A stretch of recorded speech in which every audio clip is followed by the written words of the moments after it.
O podcast Cuidado e Política é um conteúdo da Think Olga em parceria com o Instituto Update. Desde o começo da pandemia, estamos falando sobre o cuidado e sobre a influência dele na vida das mulheres. Aqui, a cada episódio trazemos convidadas que nos ajudam a entender como o trabalho de cuidado e a política estão presentes em todos os momentos dos nossos dias. Quem são as candidatas e eleitas que estão fazendo diferença nesse cenário? Quer saber mais sobre elas? Então sobe o som e vem com a gente!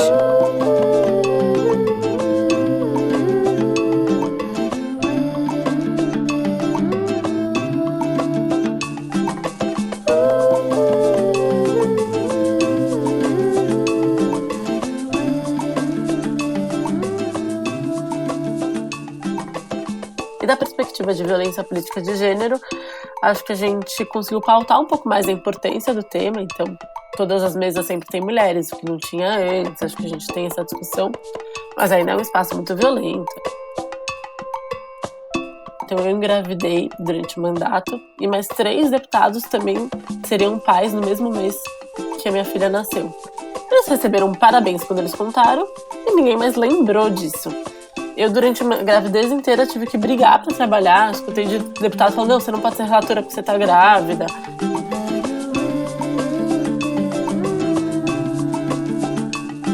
Cuidado e Política é o tema investigado pela Think Olga em parceria com o Instituto Update. Nesse episódio, convidamos para a conversa Marina Elou, da Rede Sustentabilidade.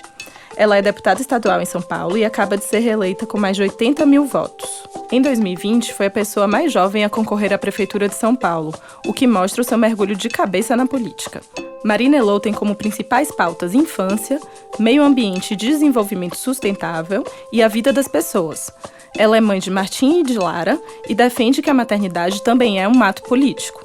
Por isso, priorizar as mães e as crianças é uma de suas bandeiras, o que envolve os direitos da infância e a luta pelas mães solo. Mas ser uma deputada estadual com esse tipo de posicionamento já rendeu ataques misóginos desde que ela foi eleita em 2018.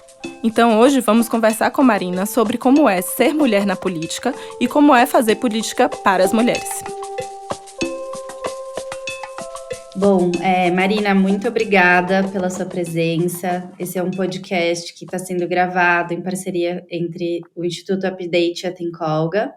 Eu sou Amanda, sou jornalista e líder desse laboratório de inovação que está investigando os impactos da pandemia na vida das mulheres e outros temas também relacionados, né? Então, hoje a gente está falando sobre política e cuidado, e você é uma das vozes, né, que levam esse tema enquanto deputada, né, estadual por São Paulo, e a gente queria pedir para você se apresentar para as nossas ouvintes e também leitoras, né, da Think Olga.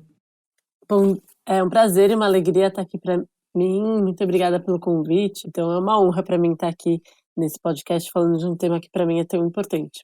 Eu sou Marina, tenho 35 anos, sou mãe do Martim, de 4 anos, e da Lara, de 2 anos. Eu estou deputada estadual pela Rede Sustentabilidade. Sou formada em administração pública, tive a possibilidade de trabalhar com sustentabilidade, que, na minha opinião, é o nosso grande desafio enquanto humanidade, pensar uma nova forma de desenvolvimento. Tive a oportunidade de trabalhar numa grande empresa, na Natura, onde eu aprendi muito, trabalhei na área de inclusão, criei a área de diversidade, mas sempre achei que a política podia ser melhor.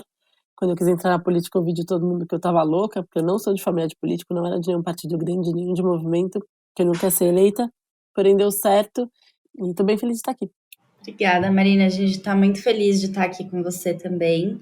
Eu queria começar te perguntando se você tem acompanhado essa onda de cuidado que a gente tem vivido na América Latina, levantada por mulheres de vários espaços, né? Então, tem um movimento acontecendo no Chile, que a gente cobriu, que, né, enfim, estava buscando uma nova constituinte paritária de gênero, que não foi aprovada, infelizmente, mas que trouxe uma carta, né, com uma série de marcos e pedidos e propostas de lei, né, que incluem o cuidado de diversas formas.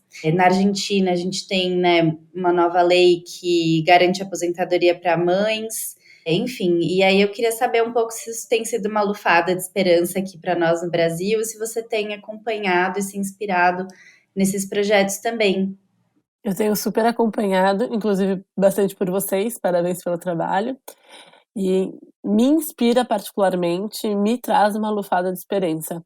Mas, infelizmente, eu não vejo isso ainda replicado na nossa política institucional e na nossa sociedade aqui no Brasil. Acho que tem um caldeirão de aprendizados acontecendo na América Latina e também em outros países do mundo sobre esses temas que são importantíssimos, que são temas concretos na vida das pessoas, mas ainda no Brasil eu vejo que a gente está muito distante ainda dessa discussão, principalmente na política institucional, ali com os meus colegas que não tem isso no radar e não tem ainda uma solidez dessa discussão na sociedade para que se reflita dentro da política institucional. Então eu vejo que a gente está bastante distante ainda de conseguir avanços importantes como esses que você mencionou aqui no Brasil. Bom, Marina, então a gente sabe que você tem feito, né, um trabalho de aprovação de leis, né, aqui em São Paulo e com foco em crianças e adolescentes, e o cuidado aparece muito como uma pauta, né, nos debates que você tem proposto. A gente queria entender como que você vê essa construção, o que você pretende construir, propor, considerando a política do cuidado para mulheres, né, e para as populações vulneráveis, enfim, né, para todo mundo, no fim das contas. A minha escolha no mandato sempre foi por construir e buscar a política como um espaço de mediação legítima entre as diferenças que existem na sociedade para a construção de soluções que transformem a vida das pessoas. E acho que a gente conseguiu fazer isso construindo pontes com todos os lados, com todas as ideias e focando em problemas concretos da vida das pessoas. Então a gente conseguiu, por exemplo, priorizar que nos programas de transferência de renda da Covid a gente tivesse uma prioridade para mães solos e mulheres em situação de violência, porque eram as pessoas que mais precisavam naquele momento. E a gente conseguiu garantir isso porque na conversa concreta as pessoas concordaram. Quando a gente saiu de uma discussão filosófica, ideológica e foi para o concreto, a gente conseguiu avanços, como a política estadual da primeira infância, como a política que coloca homicídios de crianças e adolescentes como prioridade na investigação. E a ideia que a gente tem é que a gente possa continuar sempre trazendo para o concreto o que realmente pode impactar a vida das pessoas. Então, nesse próximo mandato, a gente quer avançar muito na prevenção de gravidez não planejada na adolescência, no combate a assédio nas escolas, que são 2 projetos de lei que a gente construiu com adolescentes, com meninas que nos procuraram, e tem muito a ver com a vida delas a partir do resto da vida, então começa no momento crucial do desenvolvimento delas.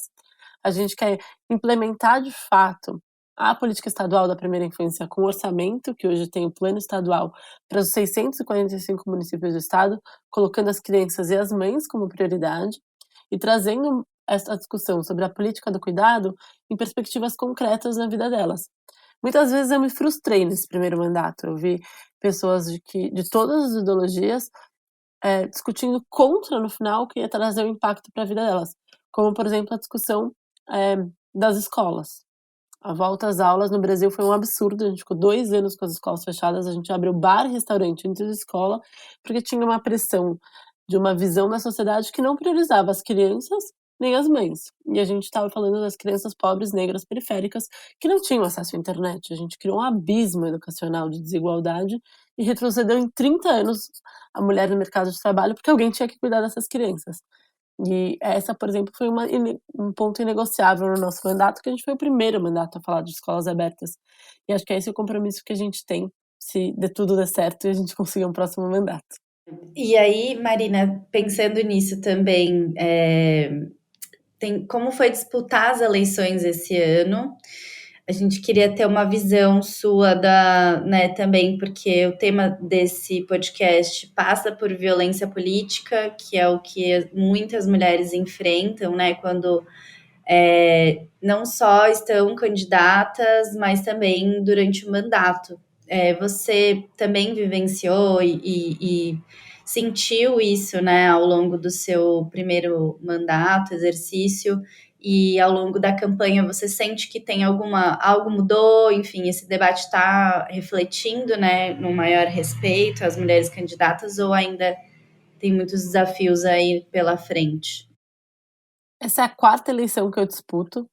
Disputei vereador em 2016, deputada estadual que eu ganhei em 2018, disputei a prefeitura em 2020 e estou disputando agora a reeleição. E eu percebo uma diferença muito grande entre as eleições, principalmente a partir de uma perspectiva de desânimo. Eu sinto as pessoas muito desanimadas, muito desconectadas, muito chateadas mesmo, muito desapontadas com a política e sem nenhuma vontade de interagir, sem nenhuma vontade de eh, participar desse momento tão importante da decisão do futuro delas, com uma diferença brutal, assim, de 2018 e 2020, em que as pessoas olhavam para a política com alguma perspectiva de esperança, com alguma perspectiva de mudança. E isso tem sido muito concreto nessa eleição, tem sido muito desafiador, tanto nas ruas como na mobilização de pessoas para conversar. E me preocupa bastante, porque pontos importantíssimos como esses que você trouxe não estão sendo pautados. A gente olha essas discussões que a gente vem fazendo, não é uma prioridade para as pessoas quando a gente conversa, não tem sido um ponto de importância. E a minha preocupação é que a gente também, ao mesmo tempo, conseguiu avançar em mais candidatos, o que é super bom. A gente conseguiu mostrar e trazer mais pessoas para disputarem a política institucional. Isso tem sido um esforço, né, da sociedade brasileira, no lugar de precisamos de mais gente, mais diversidade, mais pessoas ocupando esse espaço, o que é ótimo. Só que a gente falhou em conseguir falar para as pessoas da importância de votar diferente. E o meu medo é de a gente conseguir dispersar muitos votos e eleger ainda menos pessoas que tragam pautas de representatividade, de diversidade, de cuidado, de inovação na política, de qualquer um dos espectros nessas eleições, concentrando ainda mais o poder no centrão, que tem fundão eleitoral, tem as bilhões de emendas do orçamento secreto. Eu vejo que está sendo uma eleição bem difícil. E da perspectiva de violência política de gênero, acho que a gente conseguiu pautar um pouco mais a importância do tema, então todas as mesas sempre tem mulheres, o que não tinha antes, acho que a gente tem essa discussão, mas ainda é um espaço muito violento, ainda escuto bastante cantadas ou agressividade na rua, ainda acontecem coisas, por exemplo, ontem, na frente do meu comitê, que era no meio de uma rua de casa que não tinha nada, tinha 3 camisinhas usadas enfileiradinhas, claramente deixadas por alguém, então acontece bastante ainda. Você tem esse projeto de lei que trata do acolhimento familiar, né, e da adoção e de quem é mãe, né? Quem é a mãe na nossa sociedade? Eu não sei se você tem pensado sobre isso, mas assim, a gente se debate, né, nessa questão da figura, né, ainda de famílias muito heteronormativas, onde a mãe, ela para ser mãe, ela precisa de um lugar, né, muito branco, muito hétero e muito pautado por uma segurança financeira que muitas mulheres não têm, né, no nosso país. Então, eu queria te perguntar um pouco quem são essas mães, né, e como que os projetos que você tem pensado buscam ampliar esse conceito de família e de quem cuida. Bom, eu acho que a gente tem uma discussão gigantesca nesse tema muito importante, porque existe na nossa sociedade uma visão muito cruel com as mulheres em relação à obrigação da maternidade e à obrigação do cuidado, que não é compatível com a dos homens. Então, enfim, esse fim de semana mesmo eu estava em Sorocaba falando sobre a importância de projetos para mãe solo, falando sobre a importância da gente pautar esse tema, e daí uma mulher me procurou com uma história muito puxada, né, porque ela engravidou, ela tinha um namorado, tinha um outro cara que tinha antes, daí começou uma discussão que ela que tinha que cuidar, o cara não queria pagar, até hoje ela não tem apoio, e daí ela não consegue emprego, porque daí ela não conseguiu nem matricular a filha dela na creche porque não tinha o nome do pai. Isso é ilegal, mas isso acontece. E toda a responsabilidade ali de um processo que não foi sozinha, ficar em cima dela com uma carga de julgamento muito pesada. E daí ela estava muito trazendo esse tema quando ela trouxe uma discussão de que a gente é muito diferente na nossa complacência com os homens, porque tinha um cara lá que começou a cuidar de uma criança e a sociedade inteira resolveu apoiar ele em cuidar dessa criança. E essa disparidade de expectativa em relacionamento com as mulheres é muito cruel e é muito violenta. E ela é muito alicerçada, inclusive, por leis, assim. Quando a gente fala sobre divórcio, a dificuldade que tem. Então, a gente fala de direito da visita, mas a gente não fala de obrigação da visita. Então, não tem nenhuma punição para o cara que não vai ver o filho no dia que tem que ir. É a mãe que tem que lidar com toda aquela expectativa. E depois a mãe volta a trabalhar, a culpa tá sempre na mãe, né? Assim, a gente tem um lugar muito disparo de gênero e que precisa ser discutido com uma forma muito mais profunda, na minha opinião. O projeto de acolhimento familiar, ele surge de uma perspectiva de um mergulho na questão da adoção que a gente tem no estado de São Paulo a partir da Assembleia, que é um projeto de competência majoritariamente nacional, mas que o Estado consegue regulamentar algumas coisas importantes. E o acolhimento familiar, ele é uma tecnologia social importante nesse processo, porque ele traz 2 vínculos importantes. A primeira é que o acolhimento familiar tem como primeiro objetivo restabelecer o vínculo da criança com a família original, com a família de quem ela é. Então, é um processo que entende que, às vezes, precisa mesmo da criança ter um ambiente separado daquela família para uma reestruturação necessária, para um ambiente saudável, mas que o primeiro objetivo não é encaminhá-la para adoção, mas é restabelecer o vínculo familiar. E muitas vezes a gente fala, demora muito a adoção, é muito difícil adotar.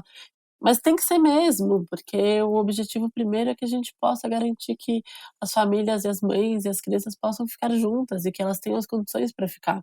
Seria muito mais barato para o Estado dar uma bolsa para as mães para que elas pudessem cuidar dos seus filhos do que todo esse processo como um todo, que muitas vezes passa principalmente pela pobreza, pela falta de condições. Então esse é um lugar que o acolhimento tem esse lugar, e também tem um lugar de desinstitucionalização dessas crianças, né? Os abrigos, os orfanatos, não falar mais orfanatos, né? As casas de acolhida são necessárias muitas vezes, e não dá para dizer que não são, porém o acolhimento familiar, ele é muito mais cuidadoso com essa criança. Então é um lugar de fortalecer essa política, que já é uma política pública, que já está prevista no ECA, que já funciona, mas que a nossa lei vem a partir dessa profunda escuta de proximidade com essas histórias. Eu mergulhei profundo nisso, entendendo onde que a gente pode melhorar. E dentro desse tema também eu queria só pontuar que a gente vem discutindo desde 2020 a Bolsa Neném, que acho que é um projeto super importante também na economia do cuidado e que a gente quer ajudar a pautar aqui, porque ela vai bem nesse lugar da pobreza como um marcador cruel na maternidade, porque a gente tem visto um aumento significativo de mães com crianças de 1 mês, com 40 dias, buscando vagas em creche. O que é muito prejudicial para essa criança e para essa mãe, porque a gente sabe que, primeiro, o aleitamento exclusivo, a amamentação exclusiva até 6 meses é preconizado pela própria Ministério da Saúde do país, então isso deveria estar como uma orientação para todas as políticas públicas, mas que nessa fase também o vínculo vai ser fundamental para a segurança e para o desenvolvimento desse bebê o resto da vida. É direito dessa criança desenvolver um vínculo com a mãe. E a gente vê elas buscando creche por precisarem trabalhar, por não terem como se alimentar, como ter as mínimas condições ao ficar com o bebê o dia inteiro. Então essa Bolsa Neném seria uma possibilidade de elas terem como se fosse uma licença maternidade para as mulheres que não têm um trabalho formal, que prevê uma licença maternidade, e a maioria das mulheres hoje em situação de pobreza são trabalhadoras informais, para que elas possam ter uma licença maternidade remunerada e dar esse direito para as crianças. Muito importante, Marina, te ouvir, porque é muito complexo o tema da maternidade. Eu acho que a gente está mudando muito a nossa percepção, né, cultural, social sobre o tema, e ver já políticas públicas que acompanhem a nossa mudança, né, cultural é fundamental também para que a gente amplie nossos direitos e não deixe essas mães, né, tão vulneráveis como a gente tem visto, né? E como é há muito tempo, né? Na verdade, mas acho que agora a gente está tirando essas coisas debaixo do tapete, né? Finalmente. Eu queria até agradecer o trabalho de vocês, porque eu acho que a gente ainda está puxando bem um pouquinho, assim, ó. E daí a gente precisa pautar isso na sociedade, precisa estar falando, precisa falar. Eu mesmo senti isso até do campo da esquerda, assim, no campo mais próximo, quando eu fui candidata em 2018 falando de maternidades.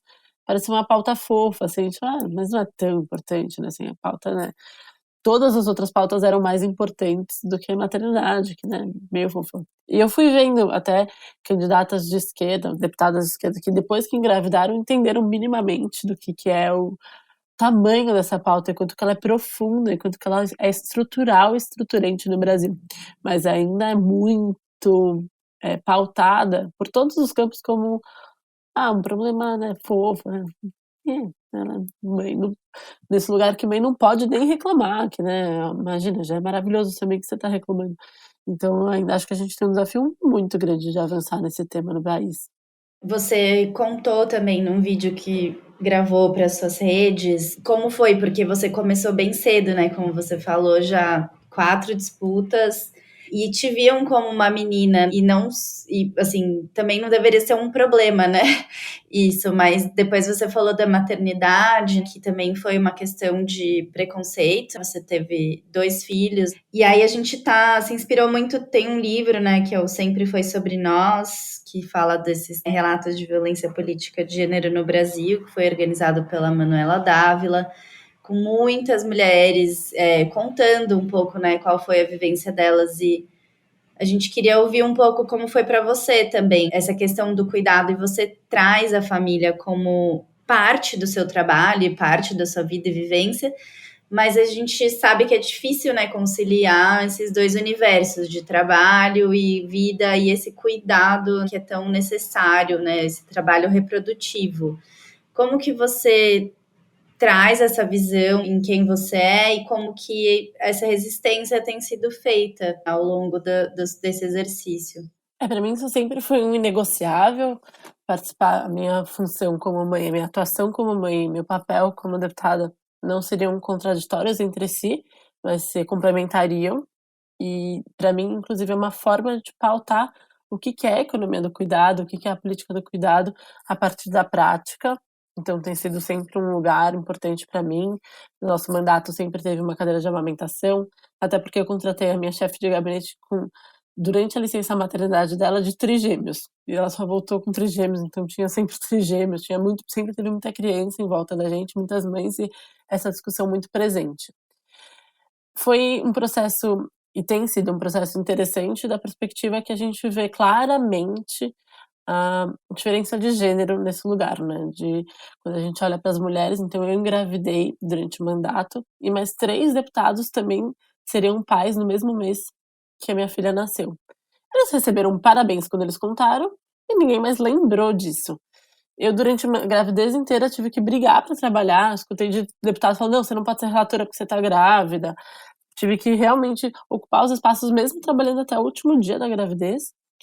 E depois que eu fiquei grávida, né, depois que minha filha nasceu, eu escutei de deputados falando, no dia que eu voltei: oi, bem-vinda de volta, nem vou ficar tão feliz porque daqui a pouco você sai de novo, porque o que você gosta mesmo é de fazer filho. E várias frases, assim, totalmente violentas, que não tinha para os meus colegas. Mas logo depois veio a pandemia, e daí aconteceu uma cena importante, que eu acho que até leva a gente a lembrar que a economia do cuidado e a discussão da parentalidade tem que envolver os homens também, porque só assim a gente vai conseguir um equilíbrio maior. Daí eu estava participando de um colégio de líderes, eu sou líder da rede, e estava amamentando minha filha, estava segurando ela no Zoom. E daí um deputado abriu a câmera e falou: nossa, que bom que a Marina tá com o bebê, porque minha mulher saiu, tô aqui com o bebê, não sei nem o que fazer, tô aqui participando e vou participar também. E ele também pôde participar da reunião de líderes com uma criança, porque ele não se sentiria minimamente autorizado nesse lugar. E daí foi até uma risadaria e tal, e daí começou a ficar mais normal, normalizar que as pessoas também têm família, que os deputados também são pais e que eles têm que assumir esse cuidado de pai. Então, acho que tem sido um processo importante para todo mundo envolvido, mas que a gente tem muito a avançar ainda. E Marina, você tem uma proposta também, né, que preza uma vida biodiversa, né, a ecologia, o meio ambiente. Você entende que são questões conectadas, né? A gente falou muito numa outra série que a gente fez, que a Tencolga organizou com o Update, sobre como no Chile, na América Latina, as questões de mulheres indígenas e aqui das quilombolas também traz, né, essa questão do meio ambiente como muito vinculado a essa reprodução da vida, a economia do cuidado. a continuidade da nossa vida. Como que você vê essa pauta e como tem sido, né, falar sobre meio ambiente no cenário que a gente está vivendo, né, enfim, com alguns retrocessos, vários retrocessos aos nossos direitos. E qual é a conexão para você entre ecologia e cuidado? Não, são muitos os retrocessos que a gente está vivendo na vida das pessoas, na prática das pessoas, mas também são incomensuráveis os retrocessos que a gente está vivendo na política de proteção ambiental do nosso país. Então, é um momento bastante desafiador em que a gente tem a oportunidade de unir essa visão desse desenvolvimento. Quando a gente fala de desenvolvimento sustentável, ela passa necessariamente pela criação de um novo ethos de desenvolvimento. E daí, para mim, tem muito a ver com essa economia do cuidado, tem muito a ver com essa forma de ser no mundo e com a forma de desenvolvimento. Eu tenho acompanhado muito, tenho feito campanha junto com a Marina Silva, que é candidata a deputada federal aqui por São Paulo, e tem sido um grande privilégio para mim, né, escutar ela, estar sempre próximo dela. E ela tem trazido muito que a gente está no desenvolvimento de uma mudança do ter para o ser, uma ética de ter para a ética do ser.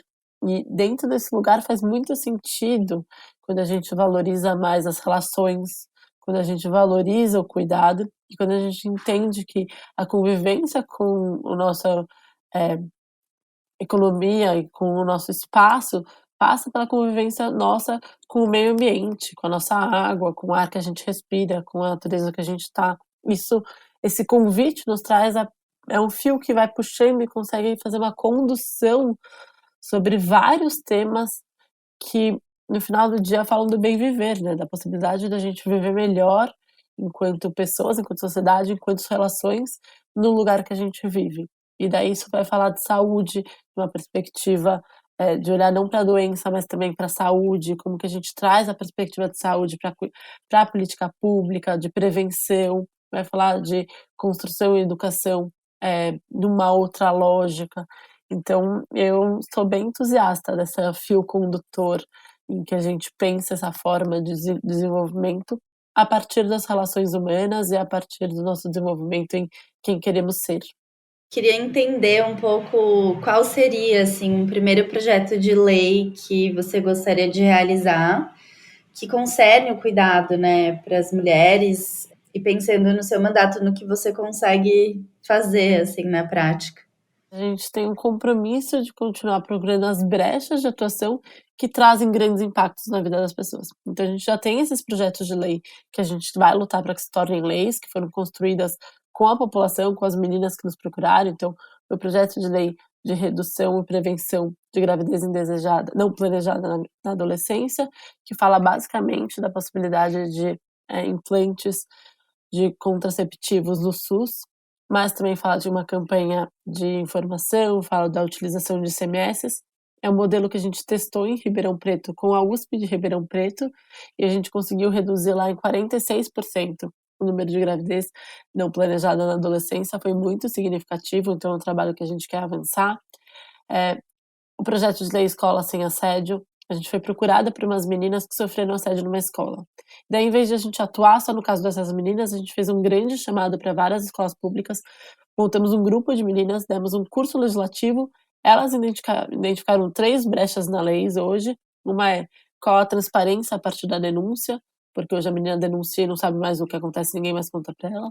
Apoio psicológico para a vítima e para quem denuncia, porque muitas vezes a gente vê o processo de revitimização constante e campanhas, porque durante o processo muitas identificaram situações de assédio que elas nem sabiam que eram assédio. Elas construíram esse projeto de lei protocolar, então a gente quer aprovar esse projeto de lei e a gente quer continuar colocando a discussão sobre maternidades, mães e cuidado como uma pauta a ser discutida aqui no Estado. Maravilha. Por fim, queria saber o que você espera, né, para quem hoje é mulher e se elege para um cargo público nessas eleições. Eu espero bastante resiliência e cuidado. Durante o nosso mandato, a gente criou uma rede que chama Confraelas, que é uma rede de mulheres eleitas aqui no estado de São Paulo. Hoje tem 55 vereadoras e eu como deputada, porque uma vereadora de uma cidade que chama Queluz me procurou chorando, falando que ela se sentia muito sozinha. E eu me senti muito sozinha muitas vezes também. E daí, dentro desse lugar, a gente viu que a gente tinha um trabalho, esforço muito grande para as mulheres serem candidatas. Daí, o segundo esforço é para que elas fossem eleitas. E a gente ainda precisa trabalhar mais aqui. Mas depois de eleitas, é um espaço bastante violento, e por isso que a gente tipificou a violência política de gênero no Brasil, mas bastante solitário também. A gente está falando de 645 municípios aqui no estado de São Paulo, que vários municípios têm uma vereadora só ou duas. E elas se sentem muito sozinhas. A gente criou esse grupo que tem apoio psicológico, tem coaching, é suprapartidário, tem sido um espaço bem legal de apoio, mas que a gente possa apoiar as mulheres eleitas também, que a gente possa dar força para que elas possam desenvolver o seu trabalho, porque a gente ainda tem toda uma luta para ocupar os espaços de poder depois de eleitas. E acho que esse é um lugar importante para a gente como sociedade, e é um compromisso que eu tenho de seguir apoiando agora as candidatas e depois as mulheres que forem eleitas. E nesse tema também, que a gente possa acompanhar e dar visibilidade para os bons projetos, criar redes, focando no que de fato transforma a vida das pessoas. E eu tô bem animada, acho que as mulheres fazem isso bem, e acho que a gente está... O Gilberto Gil tem essa frase, né, que a gente melhora e piora ao mesmo tempo. Acho que a gente piora, mas a gente também melhora, e eu gosto de olhar para o que a gente tem melhorado. Maravilha, Marina, muito obrigada. Estamos aqui torcendo para que você possa se reeleger e também ter o melhor mandato possível, que a gente possa ter essa rede próxima também entre sociedade civil e todas as mulheres eleitas, e que a gente tenha esperança aí com a política, porque eu acho que é um grande caminho, né, construído, e que precisa crescer e aumentar para que a gente consiga mudar a política, né? Como você mesma fala. Muito obrigada. Eu acho que vocês fazem uma contribuição importantíssima para que a gente possa transformar a política. A gente precisa ter uma sociedade que valorize isso e que a gente paute esses temas e traga essa consciência. É muito importante, e contem comigo para que a gente possa seguir trabalhando por uma política e por uma sociedade melhor para todas as pessoas.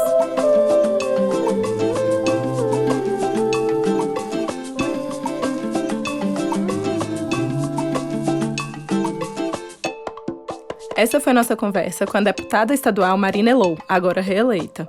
No próximo episódio desse podcast, vamos seguir pautando o encontro entre cuidado e política numa conversa com Sônia Guajajara, a primeira mulher indígena eleita deputada federal em São Paulo. Vem com a gente nesse debate que é sobre a vida e o futuro de todas nós. Acompanhe o trabalho da Think Alga em lab.thinkalga.com e no Instagram.